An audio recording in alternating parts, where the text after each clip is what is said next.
You know, most of the time things change slowly enough you don't hardly notice. But sometimes I recall that we are actually living in a fairly magical time. With things like, for example, this.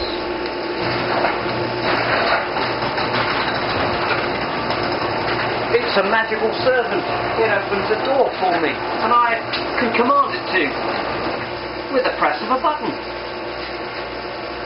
I know, it's not much of a big deal, but it is when it suddenly stops working,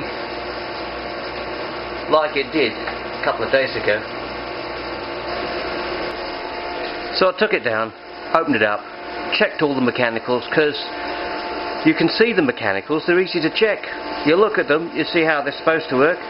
They all worked, which left the electronics, which is a little bit more of a problem, usually. It was built in about 1990, according to the date code I found inside, and the circuit board was covered with these sort of black centipede things with silver legs, because the integrated circuit, this sort of chip, back in 1990 was still the height of miniaturization. You can't look inside these very easily. You have to start using other tools like ohmmeters, multimeter scopes and what have you. Anyway, I thought before I have a look with all those things, I'll just use my new toy. It's one of these. This here is an infrared camera. It sees heat. For example, there's my foot. And that's where my foot's been. That's pretty nifty. So I took the thermal camera and I had a look, and sure enough, something was overheating. And it turned out it was one of these. A transistor. It's basically a cleverly engineered grain of sand, and that's what was keeping me outside of my garage and in the street, pushing the button and wondering what was wrong. Anyway, I got another one of these and replaced it. It works fine now. Now you probably won't find any of those big three-legged beasts like that transistor in here.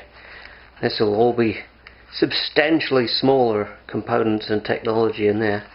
But back in 1990, you wanted to buy yourself a thermal camera. You're looking to shell out $30,000 in the 1990 dollars, or it's about $50,000 now according to the online CPI calculator. Now, admittedly, this has a much lower resolution. It's cut down in that respect, but in other respects it's a little snappier than those old things.